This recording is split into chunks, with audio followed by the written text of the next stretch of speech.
Thomas Reeves's journey into law enforcement wasn't born out of ambition, but from tragedy. As a young boy in rural Massachusetts, he witnessed a violent robbery that claimed the life of his father, a local shopkeeper. That moment seared an unshakable resolve into him, to ensure no family endured such loss without justice. During his college years, Thomas's knack for piecing together intricate puzzles led him to criminology. At the time, the notion of joining the police force seemed distant. He had initially planned a career in academia. However, an internship with the Boston Police Department exposed him to the grim realities of crime and the profound satisfaction of solving cases. In his rookie years, Thomas was quickly recognized for his ability to detect patterns others missed. An uncanny intuition paired with methodical investigation brought him his first major case, a serial burglar who had eluded capture for months. The success established his reputation, but it also painted a target on his back. Before marrying Victoria, Thomas had weathered the complexities of human nature, seeing both the worst and the best in people. Yet, he had never felt more vulnerable than when he first proposed to her. Victoria, then a rising star in Boston's cutthroat real estate market, represented the kind of success and determination Thomas admired. Their partnership seemed unshakable at the time. The couple's Beacon Hill home was a testament to their shared achievements. It was both a sanctuary and a symbol, reflecting Victoria's refined taste and Thomas's relentless dedication to creating a secure space for their future. Life seemed idyllic, though cracks began to form as their careers demanded more time and energy. As Victoria's real estate empire expanded, so too did the distance between them. What began as subtle changes, a new perfume, unexplained absences, grew into glaring signs of secrecy. For Thomas, whose instincts rarely betrayed him, it felt like the beginning of a case too close to home. The persistent drumming of autumn rain against the bedroom window mirrored the tension brewing inside Detective Thomas Reeves. Standing motionless near the entrance of their spacious closet, his hands buried deep in his pockets, he observed his wife preparing for yet another evening away. Victoria Torrey Reeves, exuding her usual composed charm, applied a vivid layer of crimson lipstick with practiced precision. Her calm exterior did little to ease Thomas's concerns. Years of policing had honed his ability to read people, and something about Torrey's recent behavior sent a chill down his spine. Subtle shifts in her demeanor hinted at secrets she wasn't sharing, and the mounting evidence was becoming impossible to ignore. Ambition had always been one of Torrey's defining traits, the very quality that had drawn Thomas to her in the first place. But now, it felt as though that drive had taken a darker turn, and Thomas couldn't shake the feeling that her priorities had shifted in ways she wasn't willing to share. "Another late-night meeting?" he asked, keeping his tone light, though his eyes stayed fixed on her. From the mirror, he saw the way she avoided his gaze, adjusting the pearl earrings he'd given her for their anniversary. "The Morrison deal won't wait," she replied with practiced nonchalance, reaching for her Chanel No. 5. "Don't wait up." Thomas watched as she smoothed the unfamiliar black Valentino dress over her hips. Her wardrobe had become noticeably more extravagant in recent months, her once elegant but understated style now replaced by high-end designer pieces. "Those meetings seemed to stretch later and later," he observed casually, leaning against the doorway as she gathered her things.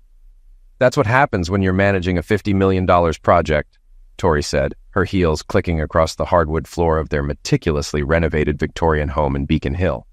The house, much like her, was a symbol of her skyrocketing success in Boston's competitive real estate world. Trailing her downstairs, Thomas couldn't help but notice how often she glanced at her phone, her fingers moving across the screen with what seemed like nervous urgency. Her makeup was heavier than usual, and the entire picture, her polished appearance, the vague explanations, the nervous energy, didn't add up. "Is Jack Morrison joining tonight?" he asked, referring to the lead investor in her project. She paused, but only for a fraction of a second. "No, he's overseas. Just some board members and the technical team." Sliding her phone into her Hermes Birkin bag, she avoided his eyes again. "Sounds like a packed agenda," Thomas remarked, opening the door for her. The rain outside had intensified, battering the cobblestone streets. "Drive carefully. It's nasty out there." Out. For a brief moment, something flickered in her expression, something like guilt. She stepped closer, straightening his tie in a gesture that felt almost nostalgic. "Don't stay up too late working on that cold case," she said softly, before walking out into the storm. From the doorway, Thomas watched as her Mercedes pulled away, disappearing into the rainy night. Her perfume lingered, but so did another scent. Something woodsy and expensive, distinctly masculine. In his office, Thomas opened his laptop and activated the GPS tracker he'd placed on her car weeks earlier. The red dot moved across the map, heading not for the financial district but toward Back Bay. Picking up his phone, he dialed a familiar number. After a few rings, Detective Grace Rodriguez answered. "Grace, it's Tom. Can we meet tomorrow? Usual place?" She paused, but only briefly. "Everything okay?" "Just need a second opinion," Thomas said, his eyes glued to the screen. "Dorchester Diner, 7 sharp," Grace replied. "I'll grab our booth." "Appreciate it," he said. "I'll bring what I've got." After hanging up, Thomas leaned back in his chair, replaying the evening in his mind. He grabbed his notebook and began jotting down observations. The expensive wardrobe upgrades, the vague answers, the inconsistencies. Rain continued to pound against the window, and the clock in the hallway chimed 9, breaking the silence. Thomas closed the notebook and moved to the window, staring out at the rain-slick streets below. His gut told him that this wasn't just about an affair. It felt bigger, more calculated. He scrolled through his contacts, pausing at Grace's name. After years on the force, he knew the most dangerous cracks often formed closest to home. Tomorrow's coffee would be the start of something deeper. The Dorchester Diner hadn't changed in over a decade. Its cracked vinyl booths and faded menus had seen countless cops and detectives through tough mornings. And today was no different. Thomas slid into his usual seat across from Grace, the air thick with the comforting smell of coffee and bacon. Grace hadn't changed much either. Her sharp eyes scanned his face as she handed him a cup of black coffee. "You look terrible," she said bluntly, pushing a plate of hash browns toward him. "Nice to see you too," Thomas replied, wrapping his hands around the warm mug. "Thanks for meeting me. This isn't official." "I figured," Grace said, leaning back in the booth. "You've got that look, like there's something you're not ready to say out loud." Thomas pulled a manila folder from his bag, setting it between them on the table. "It's personal," he admitted. "But it feels bigger than that." Grace studied him for a long moment before speaking. "You sure you want to dig into this? Sometimes it's better not to know." Before he could answer, their waitress Betty arrived with their order. "Denver omelets, extra cheese and peppers," she said with a smile. "Coffee's on the way." Thomas nodded his thanks, but didn't touch the food. Instead, he opened the folder and pushed it toward Grace. "I need your perspective," he said quietly. "I think this is just the tip of something much larger." Grace scanned the contents, her expression hardening as she flipped through the pages. "You're right," she said finally. "This isn't just personal, it's a web, and I think it's time we start untangling it." Thomas nodded, his resolve hardening. This wasn't just a betrayal, it was something far more dangerous. And now it was time to uncover the truth. After Betty left, Thomas opened the folder, revealing bank statements, property records, and surveillance photos. Grace's eyebrows rose as she scanned the documents. "These transactions are deliberate," she said, pointing to a statement. "Just under reporting limits, spaced out to look random. That's textbook money laundering." Thomas pushed another paper forward. "Look who joined her charity board 3 months ago." Grace's eyes narrowed. "Alexander Wade? The hedge fund guy?" She quickly typed something into her phone. "We've heard whispers about him. Nothing solid, but enough to keep tabs." Thomas slid over a series of photos showing Tori and Wade meeting at upscale spots around the city. "It's not just money," he said. "Their body language looks staged, like they're performing." Grace nodded, her fork poised over her hash browns. "That's not an affair, it's tradecraft. If she's involved with Wade, this is serious." Thomas showed her video footage of Tori and Wade entering a hotel. "Watch how they scan their surroundings. It's deliberate." Grace exhaled sharply. "Tom, your wife might be in over her head. Coercion's a real possibility." "I've considered that," he said grimly, "but I need proof. That's why I called you." Grace tapped her notebook thoughtfully. "Wade's financials will be our starting point.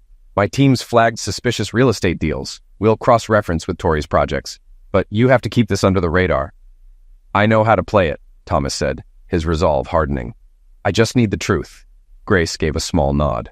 "We'll get it. But be careful. This is professional-level danger. One misstep, and they'll know we're onto them." Thomas's expression was steely as he stared at the folder. "I've spent 2 decades keeping up appearances. I'll do whatever it takes." They spent an hour reviewing documents, Grace jotting notes and texting her team. As the diner emptied, their coffee cooled, and their unease grew. "Here's one more," Thomas said, sliding over a photograph. Taken yesterday at the St. Regis. Recognize him? Grace's face darkened as she studied the image. I do. He's tied to major players in international finance. If these people are involved, she didn't need to finish. They both knew the implications. Keep digging, Thomas said, gathering the files. But stay careful, secure channels only, and watch your back. As they left, Grace caught his arm. We'll figure this out, Tom. Just don't do anything reckless. Thomas managed a wry smile. Slow and steady, Grace. That's what worries me, she muttered, squeezing his arm before stepping into the rain. Thomas paid the bill, leaving a generous tip, and walked out into the dreary weather. His phone buzzed. Working late again tonight. Don't wait up. Tucking it away, his jaw tightened. The investigation was officially underway. Later that night, Thomas parked in the precinct garage. The rain had stopped, leaving the slick concrete reflecting harsh fluorescent light. Nearly midnight, the garage was almost deserted. His footsteps echoed as he approached his SUV, the weight of the day's findings heavy in his briefcase. Another set of footsteps made him pause, his hand instinctively moving to his holster. Detective Reeves? A young woman stepped into the light. Mid-20s, professionally dressed, but disheveled, she looked terrified. I'm Bethany Porter, she said, voice trembling. Wade's assistant, I need to talk. Thomas studied her. Late for a social call, Miss Porter. This isn't social. She pulled a USB drive from her bag, causing him to tense. Wade isn't who he claims to be. Neither is your wife. They're planning something terrible. I couldn't stay silent. Thomas didn't take the drive immediately. Why me? Why not the FBI? Her laugh was bitter. I tried. Wade has connections everywhere. Files vanish, complaints are buried, witnesses. She trailed off, glancing nervously around. Please, take it. Everything's on here. But be careful. They monitor everything. Thomas accepted the drive, watching her withdraw quickly. How did you get this? I'm his assistant. I handle his schedule, correspondence. He underestimates me, but I've been documenting everything. Her hands shook as she spoke. The charity board, the Morrison Project, it's not what you think. Offshore accounts, shell companies, people who vanish after one meeting. A car engine echoed, and Bethany flinched. No police reports, she whispered. No official channels. Just look at the drive, but not at home or the station. Thomas pocketed the drive. How can I reach you? You can't, she said, backing into the shadows. Be careful, detective, especially with those closest to you. Before he could respond, she vanished into the garage. The USB felt like a lead weight in his pocket as he scanned the now silent space. Reaching his car, Thomas texted Grace. Need secure location, off the books tech support. Her reply came swiftly. My place, 1 hour, bring coffee. Thomas took a long indirect route home, maintaining a facade of routine in case anyone was watching. The USB drive in his pocket felt heavy, its implications replaying in his mind alongside Bethany's warning about trust. At home, he found Tori's note on the counter. Gone to bed early. Big presentation tomorrow. The house was quiet as he moved through it, instincts from years of training keeping his steps silent. After changing and grabbing his laptop bag, he left a note about following up on a case lead. In their bedroom, Tori appeared to be asleep, though the faint trace of that unfamiliar cologne lingered. Pausing at the doorway, Thomas replayed Bethany's words about betrayal. Back in his car, he used an old burner phone from his undercover days and took a cautious hour-long drive to Grace's house, ensuring he wasn't followed. The USB in his pocket felt like a live grenade ready to detonate. Grace was waiting in her office, her encrypted laptop ready. She took the drive, her expression serious. Are you sure about this? Once we know, there's no turning back. Thomas thought of Tori, Bethany, and the growing suspicions. Do it, he said. Grace inserted the drive, and files began to decrypt. Thomas sat silently, bracing himself. When the first file opened, the plans laid out were worse than anything he'd imagined. The next morning, Thomas sat in his car across from McKenna Security Solutions, a sleek downtown office building. The USB's contents were still weighing on him. Colonel James Iron Jim McKenna, his former Special Forces commander, was his next stop. McKenna's office reflected his disciplined nature, meticulously arranged awards, strategic furniture placement, and nothing out of place.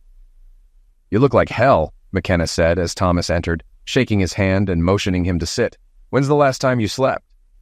Not important. Thomas placed the USB on McKenna's desk. I need your expertise and your discretion. McKenna plugged the drive into a secure laptop, his expression darkening as he scanned the files. Your wife's caught up with dangerous people, he said, turning the screen to show a dossier.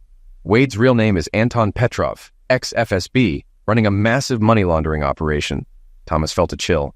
Russian intelligence? Former FSB, McKenna clarified. He built his empire after the Soviet collapse. He displayed a web of financial transactions. The Morrison development isn't real estate, it's a front for laundering money. Why involve me? Thomas asked, leaning forward. McKenna pointed to a timeline. You started digging into property transfers tied to the development. Petrov saw you as a threat and decided to eliminate you. Thomas's stomach twisted. And Tori? McKenna pulled up more files. Her real estate success is built on dirty money. Petrov started with legitimate-looking investments and slowly pulled her into his operation. Now he has enough to implicate her in felonies, ensuring her cooperation. Thomas's thoughts raced. The homicide plot ties up loose ends. Exactly. Classic FSB tactics. Control, compromise, eliminate. Thomas stood and looked out the window at Boston Harbor. I need to get Tori out. Whatever she's done, she's still my wife. McKenna joined him. It's not that simple. Petrov's operation is entrenched. Walking away won't stop them. Thomas turned. Then we bring them down. McKenna grinned, a glint of their shared combat days in his eyes. That's the Tom Reeves I know. He pressed a button on his desk phone. Cancel my meetings. I need everything we have on the Morrison Development's security protocols. For hours, Thomas and McKenna combed through blueprints, security schedules, and financial records. McKenna's resources were staggering. Satellite images, building schematics, and personnel files for everyone tied to Petrov's operation. He's paranoid, but arrogant, McKenna said, spreading a map of Boston's financial district. He hides behind his Wade persona, thinking his FSB training makes him untouchable. Thomas nodded. We let him think his plan is working, keep him comfortable while we build our case. Classic counterintelligence, McKenna agreed. I've got federal contacts who've been after Petrov for years but lacked the evidence, until now. Thomas glanced at his phone. Another text from Tori. Working late again. The pieces clicked. This wasn't an affair. She was being manipulated by an exploiter. What's our first move? Thomas asked. We make him think he's winning, McKenna said, showing an organizational chart of Petrov's network. Feed him what he expects, gather evidence, and prepare to bring it all down. As they planned, Thomas thought of Tori, likely in a luxury hotel, unaware she was being played. McKenna's voice broke his thoughts. From now on, trust no one. Petrov has people everywhere. Thomas remembered Bethany's warning. Understood. McKenna retrieved burner phones and encrypted drives from a safe. Welcome to the Shadow War. Let's hunt. The next 2 weeks were a carefully orchestrated operation. With McKenna and Grace, Thomas planted disinformation while collecting evidence. Using Bethany's access to Wade's office, they fed subtle hints that the homicide plot was on track. Grace set up a secure operations center in an abandoned warehouse, its monitors tracking Petrov's network. 5 million just moved through the Caymans, she reported. He's consolidating assets. Thomas studied the data. He's preparing to act. The door opened and Madeline Walsh entered. A seasoned CIA operative, she exuded authority. Dropping a thick file on the table, she said, You were right. Petrov's network spans 12 cities. Thomas scanned the file. How does he operate? Madeline brought up a map dotted with compromised developers. He targets ambitious people, manipulates them with blackmail, seduction, or financial schemes, and turns them into pawns. Thomas's chest tightened. Tori's just another sufferer? Madeline's tone softened. She's vulnerable, but not innocent. She made choices, some unethical. Before Thomas could respond, a tech analyst interrupted. Wade just called an emergency board meeting for the Morrison development. They watched surveillance footage as attendees arrived. Tori appeared in a Chanel suit, her Hermes bag in hand. She's nervous, Madeline observed. See how she keeps adjusting her collar? Classic stress sign. Thomas stared at the screen, remembering how Tori fidgeted with jewelry when anxious. We've got audio, Grace said, filling the room with the board meeting's feed. Wade's smooth voice came through. All obstacles have been addressed. The final phase begins. Thomas's skin crawled. They were treating his planned homicide like a business deal. Your wife's unusually quiet, Madeline noted. She knows what's coming, Thomas said, his voice heavy. She's already made her choice. The board meeting lasted another hour, full of coded conversations and hidden agendas. Afterward, Tori and Wade left together, heading to their usual hotel, but something was different this time. Look at Wade's new security detail, McKenna noted, pointing to the screen. Ex-Spetsnaz, he's bringing in heavy hitters. They're preparing for action, Madeline said. The question is, what's our move? Thomas didn't hesitate. We keep up the ruse, make them believe their plan is on track, and gather all the evidence we need. Grace pulled up financial records. I'm building a RICO case. If we prove the pattern across all 12 cities, we can dismantle the entire network. We need solid proof, Madeline added. Something that ties Wade to Petrov and exposes the operation's full scale. Thomas turned to McKenna. Can we leverage the new security guys? One of them has a gambling issue, the other has family debts, McKenna replied with a grin. We're on it. Careful, Madeline warned. Push too hard and Petrov will sense a trap. Thomas shook his head. We don't push. We let them come to us. Madeline's tone turned somber. There's something else.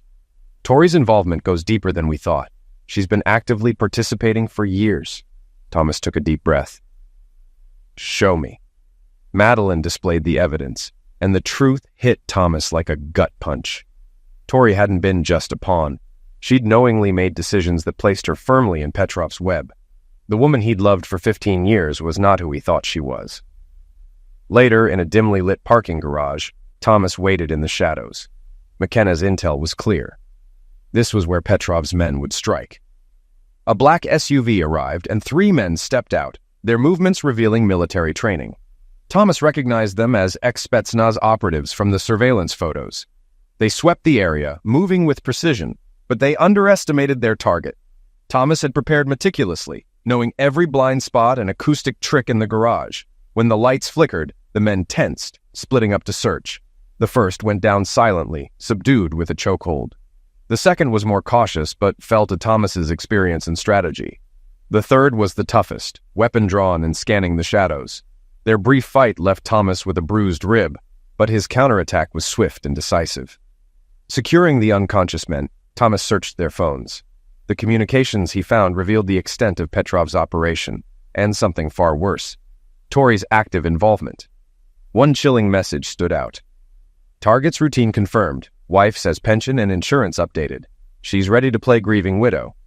Thomas leaned against a pillar, staring at the screen in disbelief. The designer clothes, late nights, and distant behavior weren't just about money laundering. They were part of a plan to have him liquidated and collect his benefits. Sirens in the distance snapped him back. He photographed the evidence and anonymously reported the scene before disappearing. By the time police arrived, Petrov's men would be unable to explain their presence without exposing the operation. As Thomas drove toward the safe house, his thoughts raced. The confrontation in the garage had provided vital evidence linking Petrov's network to organized crime, but it also exposed a painful truth about his wife. His phone buzzed with a message from Grace. Evidence secured, meeting at safe house in 30. He turned his car, his resolve hardening. The clock was ticking. Petrov's network would soon realize something had gone wrong. The safe house, a nondescript walk-up in Somerville, was perfect for avoiding detection. Parking several blocks away, Thomas approached on foot, carefully checking for any signs of a tail. Inside, Grace, McKenna, and Madeline were already working, their faces lit by glowing monitors. The phones? Grace asked. Thomas handed them over along with his own phone, loaded with photos of key messages. It's bad. Tori isn't just laundering money, she's been planning something far worse. Grace plugged in the phones, her face tightening as the messages appeared. This is methodical, she said. She's been setting this up for months, maybe years. Classic sociopath, McKenna muttered, reading over her shoulder. Playing a role to perfection. Madeline cross-referenced financial records. These life insurance adjustments fit the timeline. She's been methodically paving the way for your homicide. Thomas paced the room, his ribs aching. I thought she was a sufferer being manipulated, but she's been complicit all along. Madeline spoke softly. Sometimes those closest to us are the hardest to truly know. The room was silent until Grace announced. We've got everything to dismantle the operation. Financial records, contact lists, operational details. But if we act too soon, they'll scatter, McKenna warned. We need them to think their plan is on track. Thomas stopped pacing. They'll expect those men to check in soon. We've got 12 hours at most. A phone buzzed, freezing everyone. Grace read the message aloud. Is it done? Need confirmation for next phase. It was from Tori. Thomas felt like he'd been punched. His wife's detached words, treating his homicide as a task, shattered any lingering hope. We use this, Madeline said, her tone sharp. Keep them thinking everything's on schedule. McKenna nodded. We hit them fast while they still believe their plan is intact. Thomas stared at the message, memories of his marriage clashing with the cold reality. How long has she been planning this? How much of our life was real? Grace's voice was soft but steady. What's our move, Tom? Thomas straightened. We turn their plan against them, keep control of the narrative, and make them believe they're still winning. McKenna pulled up schematics of Petrov's operation. We know their personnel, protocols, and next moves. The advantage is ours. And they still think they're dealing with a cop, Madeline added. Not a special forces veteran with a team of intelligence operatives. Thomas looked at the message one last time. Send the reply. Let's set the trap. Grace crafted the response, and as she hit send, Thomas moved to the window, staring at the city lights. Somewhere, his wife awaited news of his end of life. Soon, she'd learn just how wrong she'd been. The surveillance room was alive with activity, its monitors glowing faintly as Grace adjusted the audio feeds.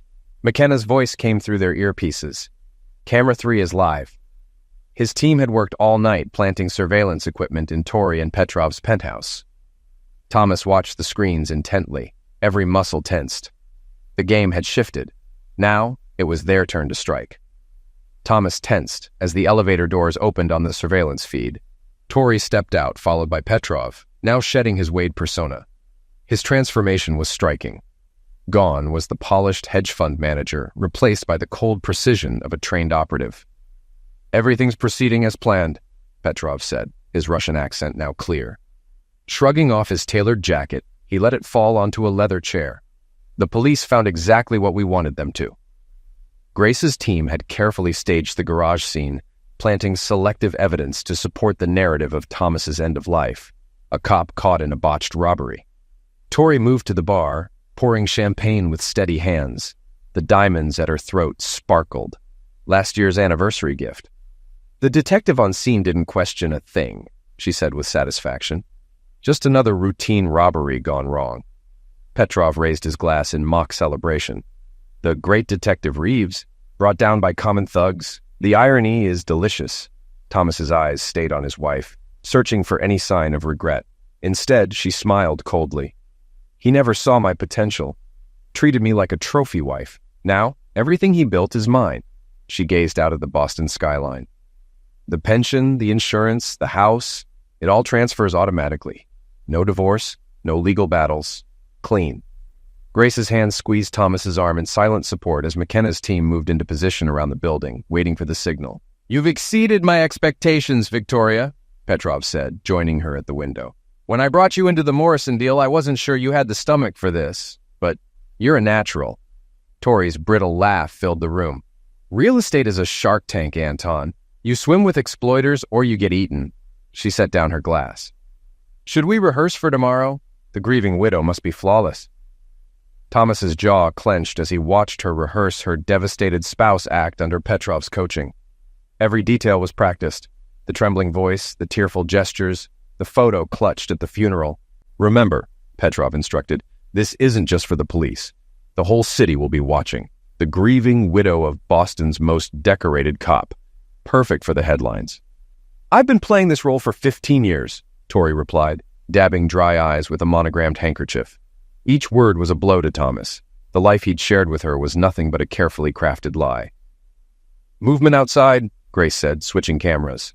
Petrov's security detail was arriving, SUVs pulling up to the building. They're rotating shifts. Thomas glanced at his watch. In 6 hours, news of his end of life would break.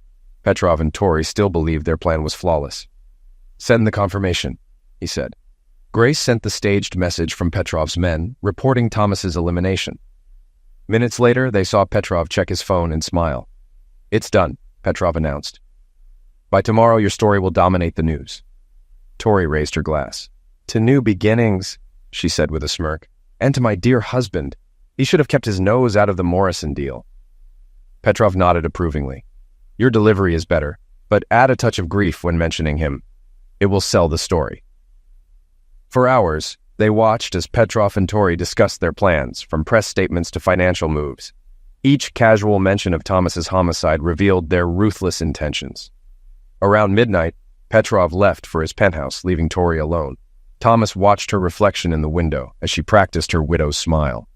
The ambition on her face was chilling. No remorse, only satisfaction. "All units ready," McKenna's voice came through. "Waiting for the command." Thomas's gaze stayed on Tori. "Let them enjoy their celebration," he said. "Tomorrow we show them a performance they'll never forget." Grace gave a curt nod, already in sync with federal agencies preparing for the morning's critical operation. On a nearby monitor, Tori lifted her glass in a self-congratulatory toast to her reflection, unaware that surveillance cameras captured her every move. The scene was set for the grand finale, though only Thomas and his team knew how this story would truly end. The first rays of dawn bathed Boston's skyline in golden hues as Grace orchestrated tactical teams stationed across the city. Months of painstaking preparation had culminated in this moment, with simultaneous raids planned in a dozen cities to dismantle Petrov's entire operation. "Status update," Grace commanded, her voice steady over the comms as she tracked multiple feeds. Reports poured in with precision. "Team Alpha in position at the penthouse. Team Bravo covering the skybridge. Team Charlie securing the garage exits. Financial units ready to freeze accounts." McKenna's voice broke through the controlled chatter. "Primary target on the move. Petrov just left his suite, heading toward the skybridge." Through surveillance feeds, Thomas tracked Petrov's movements. The man's security details scanned for threats, unaware they were already surrounded. Evidence from the confiscated hitmen's phones had given Thomas's team everything they needed: security plans, guard schedules, even the codes to Petrov's private elevator. "Target has entered the primary location," McKenna reported, proceeding to Phase 2. On the screens, Petrov strode into Tori's penthouse. She was dressed impeccably for her role: a sleek black designer suit, makeup flawless, and red-rimmed eyes, painstakingly created with irritants rather than genuine tears. Standing before a mirror, she rehearsed her eulogy, her voice cracking at carefully calculated moments. "He was my everything," she recited, her hand over her heart. "A brave officer, a devoted husband. I still can't believe he's gone." "Impressive delivery," Petrov remarked, pouring himself coffee. "The press will eat it up. Do you have the charity statement ready? His memory deserves it, of course." Tori's smile was cold and exploitory. "Nothing opens wallets faster than a grieving widow starting a foundation for her late husband. We'll have millions moving through it in no time." Their casual plotting to profit from Thomas's supposed end of life sealed his resolve. He keyed his radio. "All teams, execute." The operation unfolded with clockwork precision. Across the country, federal agents swarmed offices, seized assets, and arrested key figures in Petrov's empire. Bank accounts were frozen, shell companies dismantled, and safe houses raided. Back in the penthouse, Tori adjusted her costume jewelry, chosen to project the perfect image of mourning, when the sharp crack of breaching charges shattered the quiet. McKenna's team surged through multiple entry points with flawless coordination. "Federal agents, down on the ground!" Petrov moved instinctively, his FSB training kicking in as he reached for a concealed weapon. But McKenna's operatives, former special forces, were ready. "I wouldn't," McKenna said coolly. "Your entire operation is collapsing as we speak. It's over." Tori's mask slipped, her meticulously composed facade giving way to raw fury as she recognized McKenna. "This means—" "Yes, Mrs. Reeves," Grace said, stepping in with her federal badge displayed. "Your husband sends his regards." Tori's stunned expression mirrored Petrov's as realization dawned. Her intricate web of deceit had been part of Thomas's larger plan all along. "Practicing your lines," Thomas' voice crackled through the team's comms. "Save them for your prison audience." Desperation seized Petrov. He hurled his coffee mug at an agent and lunged toward what he thought was a panic room. But McKenna's team had already neutralized its security features. "Clear. Target secured," came the final report. As Petrov and Tori were restrained, Grace recited their rights. Agents documented every piece of evidence meticulously. The phones from Petrov's hitmen had given them the leverage for RICO charges, ensuring no loose ends. "The Morrison Project?" Tori muttered bitterly as she passed Grace in handcuffs. "Seized like everything else," Grace replied. "Your elaborate scheme to stage a homicide gave us the predicate crimes we needed. Turns out plotting to eliminate a cop isn't the best cover." Similar scenes played out nationwide. Grace's phone buzzed with confirmations. "Chicago, secured. Miami, documents in custody. Seattle, operation complete. Dallas, no casualties." McKenna joined Thomas in the surveillance center. "Ready to face her?" Thomas straightened his tie, preparing to confront the woman who had orchestrated his end of life. "Everything's recorded," McKenna said. "The jury's going to love this." As Thomas ascended in the elevator to the penthouse, his thoughts churned over the long road leading here. Every step, every deception had been calculated to bring them to this moment. When the doors opened, Thomas stepped into a room of broken illusions. His marriage had ended, but justice had just begun. Months later, the federal courthouse buzzed with activity. The operation had made national headlines, and today marked the culmination of the trial. International crime ring, toppled corrupt real estate empire, exposed detective uncovers, wife's homicide plot. Justice at last was served. In the courtroom, Thomas stepped into the witness stand, ready to give his final testimony.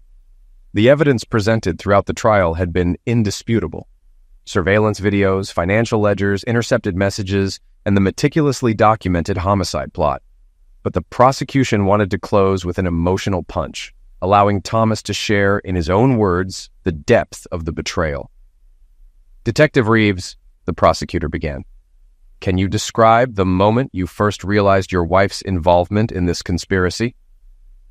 Thomas let his gaze sweep across the courtroom, pausing briefly on Tori. She sat at the defense table, her polished image replaced by the stark reality of prison attire, her face bare and worn from months in custody. "It wasn't the homicide plot that broke me," Thomas said, his voice firm but reflective. "It was realizing that every moment of our 15 years together was a lie. Every anniversary, every holiday, every quiet evening at home, each one was just part of her act, a long rehearsal leading to my eventual removal." As he spoke, the courtroom screens displayed evidence, images of Tori and Petrov celebrating the supposed success of the homicide, videos of her practicing a grieving widow's speech, and documents revealing plans to use his end of life to funnel millions through fraudulent charities. "The most egregious crime here isn't just the money laundering or the conspiracy to homicide," Thomas continued, his tone sharpening. "It's the betrayal of trust, not just mine, but the trust of every honest citizen who relies on the integrity of our institutions. When criminals like Alexander Wade, better known as Anton Petrov, turn legitimate businesses into criminal fronts, they don't just steal money, they steal our faith in the system, in each other, and in the foundations of our society." The jury appeared riveted as Thomas explained how the investigation revealed Petrov's long-standing tactics. He would recruit morally ambiguous yet ambitious individuals, entangle them in increasingly illegal activities, and then let them take the fall once their usefulness ended. It was a pattern designed to protect him while expanding his empire. Later, Thomas sat with Grace in the courthouse cafeteria, both quietly watching news reports about the trial on a mounted television. The statistics were staggering. 13 fraudulent real estate schemes exposed, over $3 billion in assets recovered, dozens of conspirators facing prosecution. Grace slid a cup of coffee toward him, a small gesture that had become their unspoken tradition over the years. "Quite a way to wrap up a marriage," she said, her tone light but understanding. "Any second thoughts?" Thomas considered the question as he watched a segment about Bethany Porter, one of the whistleblowers who had been instrumental in cracking the case. Now under witness protection, she was rebuilding her life, her bravery earning her a new chance at a future free of Petrov's influence. "Just that I didn't figure it out sooner," Thomas replied after a pause. "But sometimes you have to walk through the dark to really see the light." The broadcast shifted to McKenna, whose security firm had gained significant recognition and federal contracts following its involvement in the operation. He was giving an interview about strategies to prevent similar schemes. Meanwhile, Grace, newly promoted to lead the organized crime division, had already begun implementing innovative methods to detect and dismantle financial crimes on a national scale. Outside the courthouse, Boston's spring sunshine cast a golden glow on the streets below, promising renewal. Thomas watched pedestrians pass by, unaware of how close their communities had come to being overtaken by Petrov's sprawling corruption. When the verdicts were announced, they were unambiguous. Tori and Petrov were sentenced to multiple life terms. The precision and detail that had fueled their criminal enterprise ultimately became their downfall. Every staged moment, every premeditated step had been meticulously documented and turned against them in court. As Thomas exited the courthouse, he felt an unfamiliar lightness. The case had been transformative, painful but enlightening. He had learned hard lessons about trust, deception, and the masks people wear, but also about the enduring strength of loyalty, integrity, and the justice system's capacity for good. At the bottom of the courthouse steps, he paused to look back. What had ended here wasn't just his marriage, but an era of his life defined by betrayal. Endings, though, often mark the start of something new, and perhaps something better. At the Federal Correctional Institution in Danbury, Connecticut, the sterile visitation room was a far cry from the luxurious penthouses Tori Reeves once called home. The fluorescent lights cast harsh shadows on her face, highlighting the toll of incarceration. The sleek designer wardrobe and manicured image were long gone, replaced by the plain orange uniform of a federal inmate. 5 years in prison had stripped away her former glamour. Her hands, once adorned with sparkling rings, now rested bare on the scratched surface of the visitation table. Across from her sat Dr. Sarachun, a prison psychiatrist conducting research on psychological manipulation in white-collar crime. Tori's story had made her a prime subject. "Let's talk about where you are now," Dr. Sarachun began, pen hovering over her notepad. "Your appeal was denied last month. How are you coping with that?" Tori let out a bitter laugh, her voice echoing off the room's concrete walls. 25 to life, no parole, same as Petrov. She traced invisible patterns on the table. "He's in Florence, Supermax. Turns out the money laundering was just the tip of the iceberg. They tied him to arms dealing, human trafficking, the works. And how do you view your role in his empire now?" "I was a fool," Tori admitted, her voice quieter than it once would have been. "I thought I was using him, leveraging his resources for my own gain. But the truth is, he was grooming me from the start. Every so-called investment in my business, every piece of advice, he knew exactly what he was doing." She leaned back in her chair, the weight of her mistakes evident. The ambition that once fueled her rise had become the very thing that dragged her down. In a high-security prison halfway across the country, Anton Petrov faced the bleak reality of his downfall. The empire he had meticulously built over decades had collapsed in a way he could never have imagined. What began as a federal investigation targeting 12 cities had unraveled operations spanning 27 cities and 3 continents. Authorities recovered not just $3 billion, but nearly $12 billion in illicit assets, exposing the vast scope of his criminal network. Meanwhile, in Boston's financial district, Grace Rodriguez leaned back in her chair, gazing out at the harbor that had been a silent witness to so many moments during the Petrov investigation. Her office, now part of the FBI's Real Estate and Financial Crimes Task Force, symbolized the progress made since those dark days. As the head of the newly formed unit, Grace had spearheaded a transformation in how financial crime was detected and dismantled. Lessons from the Petrov case became the foundation of a groundbreaking strategy, one that emphasized collaboration, technology, and foresight. "Director Rodriguez," her assistant's voice chimed over the intercom, "Colonel McKenna is here for your meeting." Grace stood as James "Iron Jim" McKenna walked in. His role in the Petrov case had catapulted his private security firm into the national spotlight, and now his expertise was indispensable to federal investigations.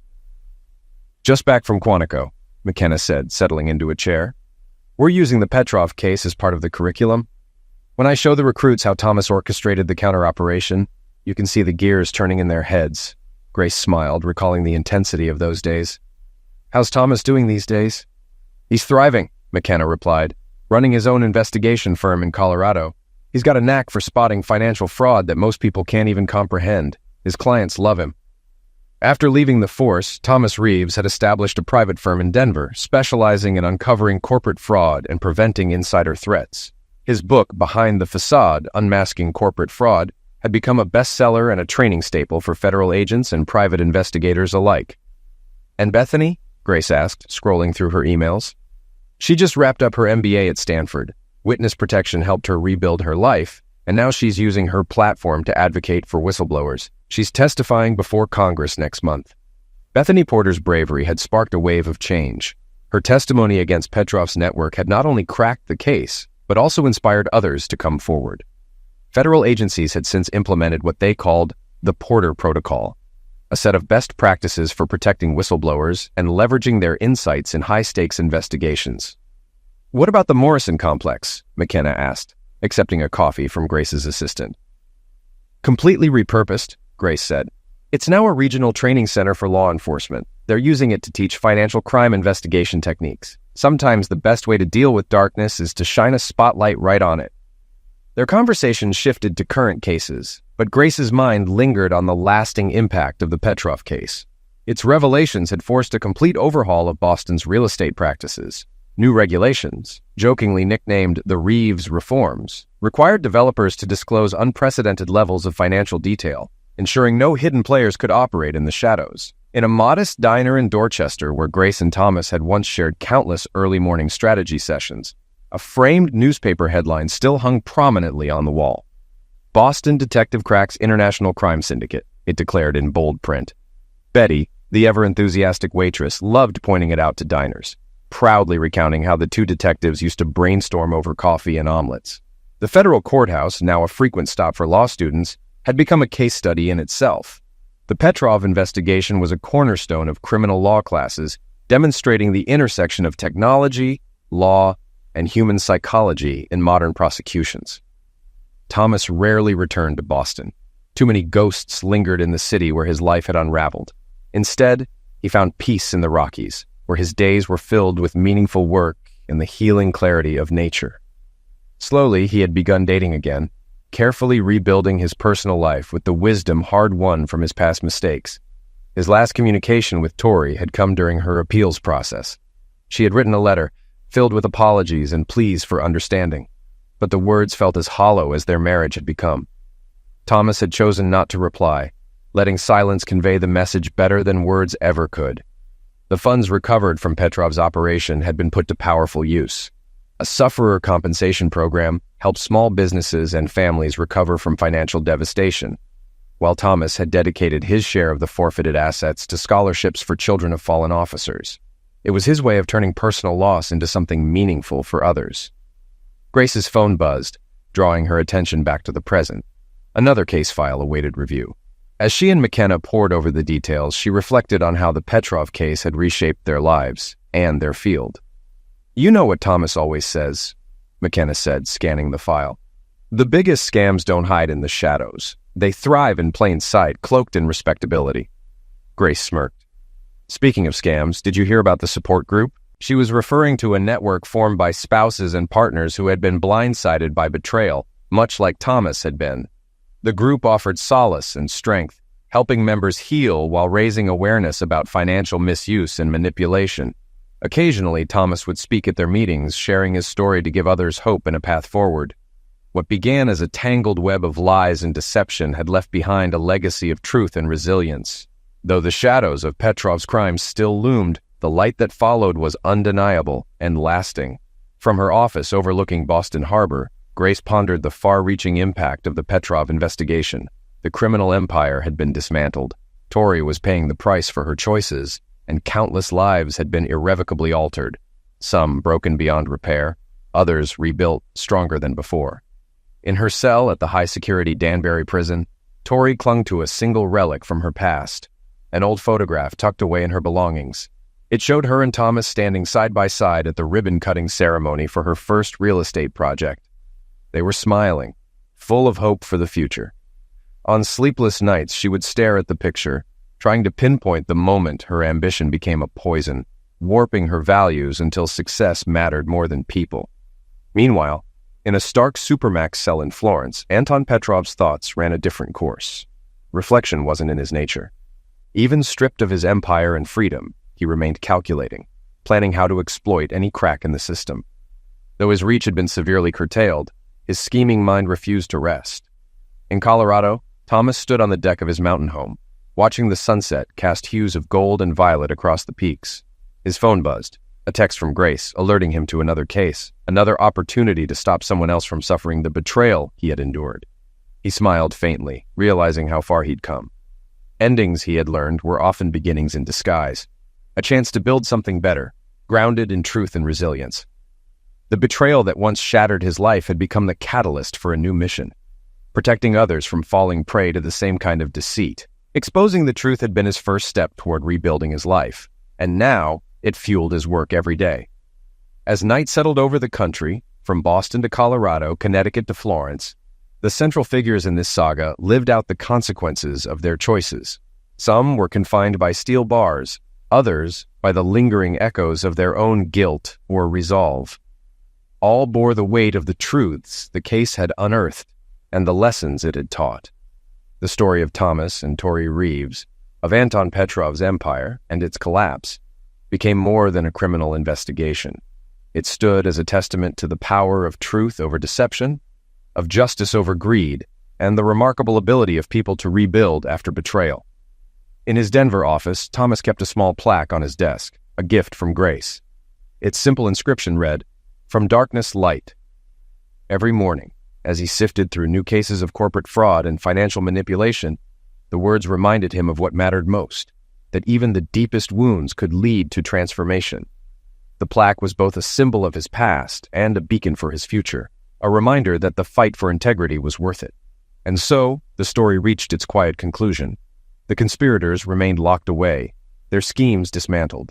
The investigators continued their work, inspired by what they had achieved. And Thomas, no longer just a detective but a guardian of truth, found purpose in his mountain sanctuary. His work now was to help others navigate the same dark paths he once traveled, ensuring they, too, could find their way back to the light. It wasn't the ending anyone had expected, but it was perhaps the one they had earned. Choices had been made and consequences faced. In the end, that was all anyone could ask for. The chance to grow from their mistakes, to rise above their circumstances, and to move forward with the hard-won clarity that comes from confronting the shadows. No matter how dark the journey, the path to the light was always there for those willing to walk it.